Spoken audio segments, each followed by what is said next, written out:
Authentic Experts with Kara James, the show that takes you around the world to share interviews with some of the most successful and relevant people on the planet. Hear their stories and get the most important business lessons they have learned on their road to success, and get exclusive advice on how to implement their success into your life and business. Authentic Experts with Kara James is brought to you by the Strategic Advisor Board and your host, Kara. Hello, everybody. Kara James here with Authentic Experts Podcast, and I'm really excited to introduce you to my guest today, Brooke Latham from Social Canvas. Brooke is a marketing strategist with a proven history of helping purpose-driven brands reach their business goals through effective marketing strategies. So that's super important in this day and age, Brooke, and we're happy to have you here and have you share everything that you can with us and help the audience with some of your tips and tricks. So welcome. Well, thank you, Kara. It's so nice to be here. So like you mentioned, I help purpose-driven brands reach their business goals through marketing. And we are a full-service marketing agency that can help them in a number of ways. But I would say that the main thing that we really do to help our clients reach those business goals first is defining what the goals are, and then building a comprehensive strategy around that. So really aligning their goals with their strategy is really important, because I think that it's very easy for us to go down the wrong path, wasting resources, money, time into marketing efforts that are not benefiting us. So a lot of the times when we start speaking with people about their marketing, we really want to understand, they come to us and say, okay, I'd like to achieve this many followers. And when we dive in, we're like, okay, why do you want this many followers? Mm-hmm. And when we really get to the root of it, what we come to find is that they want this many followers because they assume that that is going to result in more business for them, that it's going to have an impact on their bottom line. And that's not always the case. So really to understand kind of what platforms are best suited for their audience. For instance, if they're in B2B, then maybe being on TikTok isn't going to be the best place for them to be investing their time and money. So just aligning those goals with their strategy for efficiency and maximum impact. Right, exactly. I agree 1,000%. It's certainly not about the likes. It's who is your audience? Where are they? What platform do we need to be focused on here? Yeah. For sure. So, and you had mentioned before we started talking here or recording that you exclusively work with purpose-driven brands. So why is that? Yes. So we love working with purpose-driven brands for two reasons. The first is that we want to feel invested in the work that we're doing. It's kind of hard to sell something that you don't really believe in.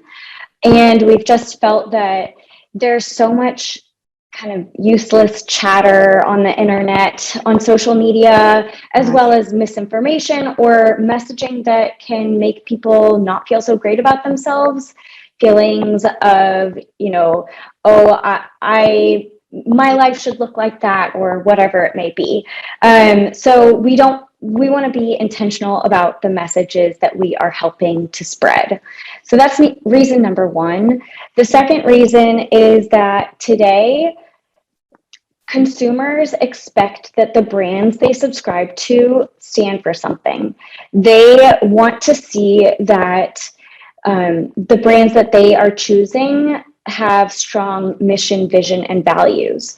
So a lot of what we do is actually helping those brands really connect with their mission and why they've chosen to do what they do, helping them to refine their message and their story and showcase that to their target audience.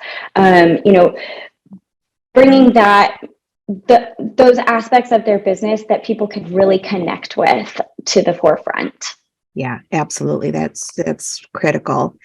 Do you have businesses that come to you that are still in the muddy waters, kind of the murky area, and then you help them? Absolutely. Like that. For instance, if we are working with an event company, we want to ask them questions about, well, why did you guys choose to go into events? Is it, maybe bringing people together or having these joyful experiences, building community, these sorts of things, and then leveraging that purpose in their marketing strategy. But marketing in purpose can look different across a wide range of industries. So it really allows us to jump around to a lot of interesting projects. So we work with a number of psychotherapy practices. We work with a number of recruiting firms that focus on diversity, equity, inclusion. We work with a consulting firm that helps build happy, healthy workplace culture. And, for instance, even on the consumer product side, we work with a hair care line that is gender neutral, cruelty free, chemical free. So you can see that really most businesses do have a purpose. It's just about really finding that and embracing it and sharing that with your audience. Yes, exactly. Right. And I think a lot of brands don't even realize the importance of that, right? Of really sharing it, getting it out there. What do you stand for? What are your values? Right. So that needs to be forefront. And then that is going to bring in your ideal clients. So absolutely. Yeah, great. How many employees do you have, Brooke? We have 8. Oh, wow. Okay. Yeah. So good size, very good size business. Yeah. Wonderful. How long have you been in business? We've been in business for 4 years, and my background was actually in fine art. So I went to art school. I was living in New York City and working in the gallery world. I had worked at an auction house, the whole art world. But then eventually what I came to realize was that I was surrounded by creative people, but I was doing a lot of admin work and I wasn't getting to be creative myself. And the whole reason that I love art so much is because it's a mode of communication. And so I kind of took the aspects of the work that I was doing that I did enjoy and that I was good at, which was, working on their social media, their websites, their newsletter, and went out on my own to help these small business owners really get the most out of those efforts. And now I feel like I'm really doing exactly what I was meant to do. I've kind of found my calling, if you will, just helping brands refine their messaging and then using these more technical tactics to get that message in front of the right audience. Great. That's wonderful. I was going to ask about your ideal client, but you did say it was a pretty wide range of industries. What are you seeing as far as the platforms that the people that you're dealing with? What are you mostly working on? LinkedIn? Yeah, we do a lot of LinkedIn. You have a younger, yeah. Yeah, we do a lot of LinkedIn. As you can tell, we do a lot of work in the B2B space and a lot of thought leadership. And so we work with our clients to develop those thought leadership assets and help them with podcast features, speaking events, these sorts of things. But really, like I mentioned, having that holistic approach to their marketing strategy and making sure that there is an effective sales funnel in place for them is critical, because we can build all the growth imaginable on social media, but if we're not directing that audience to an optimized website with a nice lead magnet, some incentive for this audience to subscribe to their newsletter, and have those opportunities for them to nurture the lead further, then it all just kind of goes to waste. You want to make sure that you're reeling these people in, and once they get to your website and you start messaging them directly to their email inbox, really you have the opportunity to say, this is who we are, this is what we do, to stay top of mind, and to really be able to track their interest and their behavior, their engagement with specific pieces of content that you might be putting out there. You can see this is what people are interested in, this is what they're clicking on. So then you can really tailor your messaging to that and help address their pain points, what it is that they're looking for, and be speaking their language. Absolutely. You're speaking my language right now. This is exactly, I feel like this is what I'm talking about all the time. And the importance, and I feel like it's almost like a broken record, but yes, you have to have that lead magnet, the funnel, that, keeping them in that home, even if it isn't the website, right? Just some place to gather them and keep them all, and nurture them, whether it's a Facebook group or a different type of group. There's all different platforms now for groups. Right. Because I think, we're all pretty aware now that we don't own the social media platform that we're building this audience on. So that could go away at any moment, if it crashes, or if we get kicked off, or whatever it may be, you get locked out of your account somehow. And so you really want to be making sure that your community isn't just happening in one place. You don't want to be building your house on ground that you don't own. But yeah, really a lot of what we do is around email marketing, which I think surprises a lot of people who come in the door with us. They're usually very focused on social media, but email marketing actually has one of the highest return on investment of any marketing strategies. And the reason is, like I said, you have a direct line to their inbox to be nurturing that lead. And we all know that it takes so many touch points in this day and age to really build that trust and awareness around your brand. People need to see your name many times, to hear what it is you're doing many times before they have had enough time to consider if they want to work with you. So email marketing really just allows you to build that relationship over time. Yes, agree 1,000%. It's exactly what I say. And same thing. Yes. And just giving value, and nurturing, and sprinkling in some promotions, and for sure. The one thing that you do own, right? And and the ones that leave, that's okay, Yeah, absolutely. If somebody unsubscribes from your list, then that's great. Exactly. You know that they're not your target audience, and that you shouldn't be, kind of diluting your open rates and your click rates, and possibly getting marked as spam. You want to be you want to be reaching people who really want to hear from you and who are actually interested in the work that you're doing. The goal though is to be growing your list at a higher rate than people are unsubscribing, because that makes sure that you even if you're losing people along the way who aren't your target audience, you're still able to grow in the meantime. Right. Agree again. Do you promote paid advertising?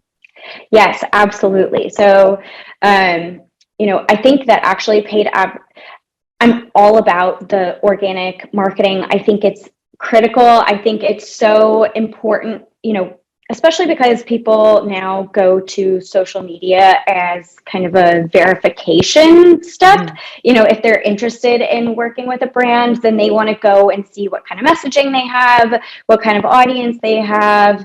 But organic growth can sometimes be slow, and it takes a lot of work to do that. And so oftentimes we find that paid advertising is a more efficient path to help them reach their goals. Mhm. And we're all about efficiency. We want to make sure that the work we're doing with our clients is sustainable for them. So sometimes we'll even say, as important as it is to be putting yourself out there on social media, if we have to prioritize something, then based on their goals and their situation, there are times when we say, okay, let's deprioritize the organic social in favor of investing those resources into paid.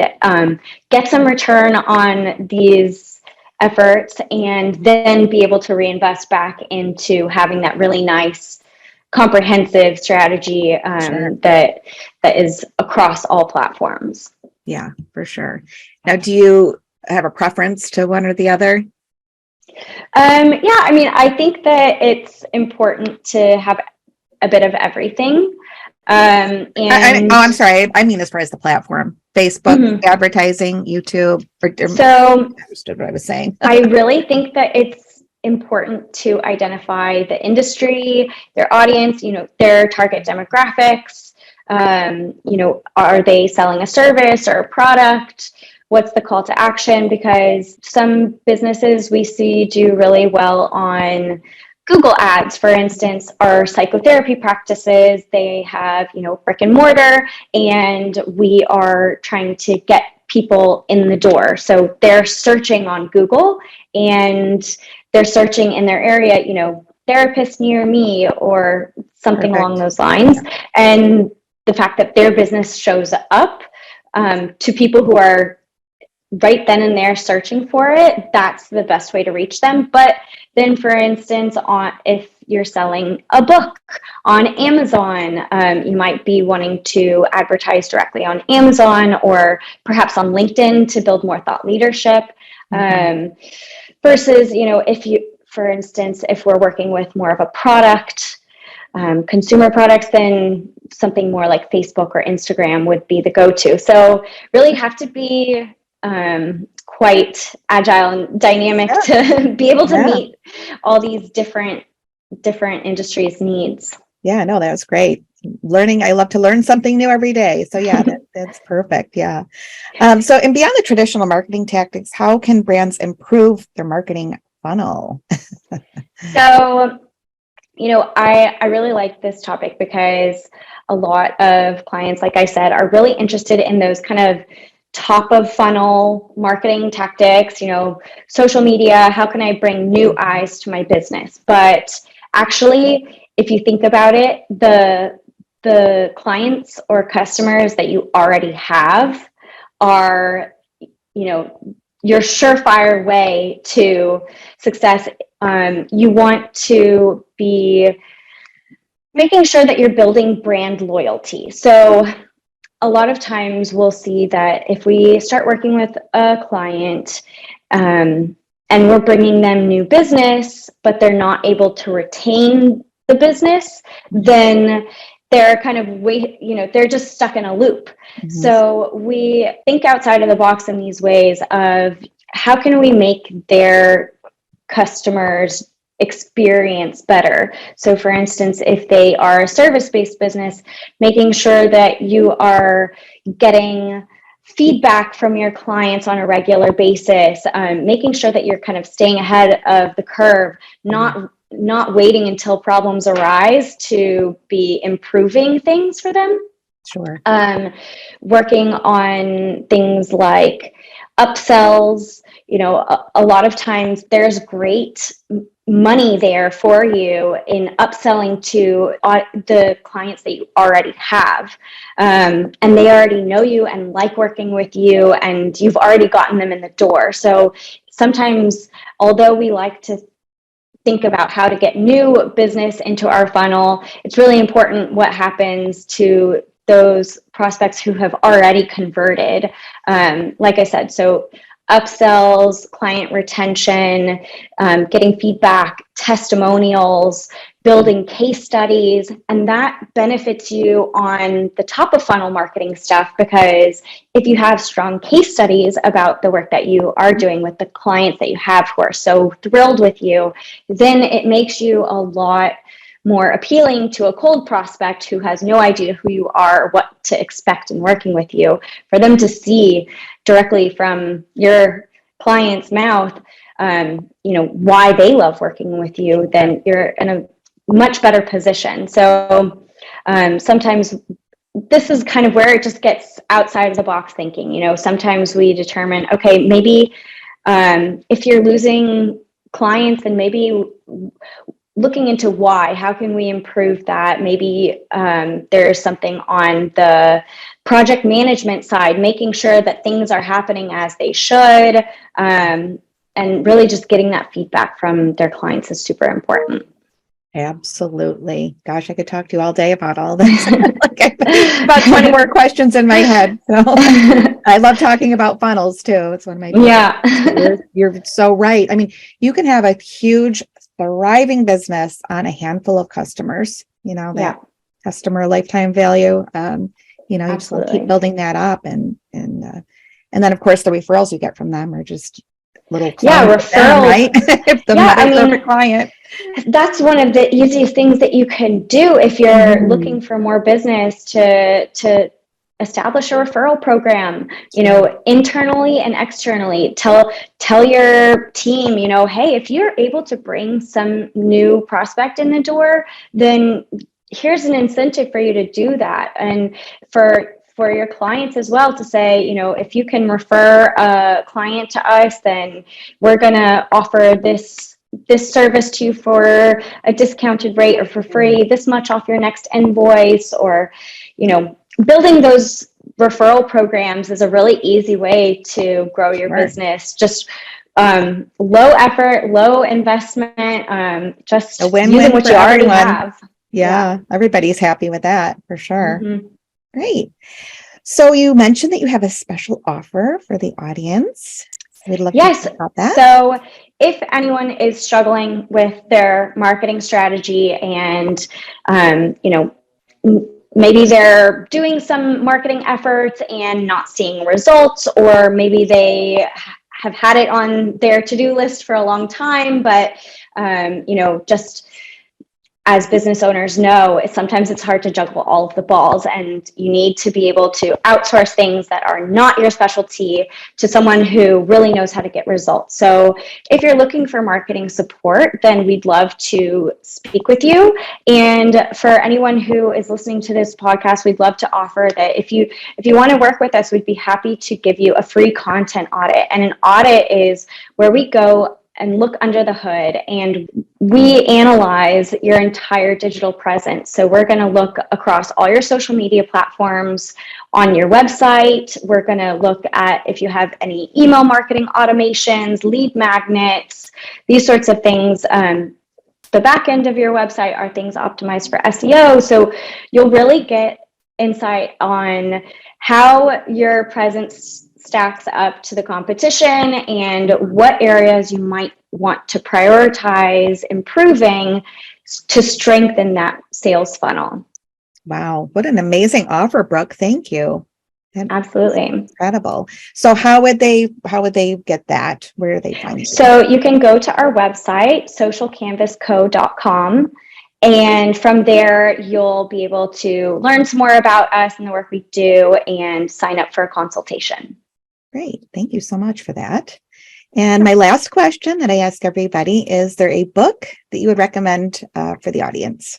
Absolutely. So one of our clients who we've been working with for years has recently released her book. It is called The Conscious Workplace, and her name is Shara Roman. So The Conscious Workplace is a book about fostering that culture of belonging and inclusivity in the workplace, and really leveraging the people in your business as your greatest asset. By putting your people first, you're then going to be able to reap the rewards of profits and growth, because if you think of it, when you focus on making the people within your organization happy and invested in the work that they're doing, they're going to help you reach your goals. They're going to be there for you when times get tough. They're going to really want to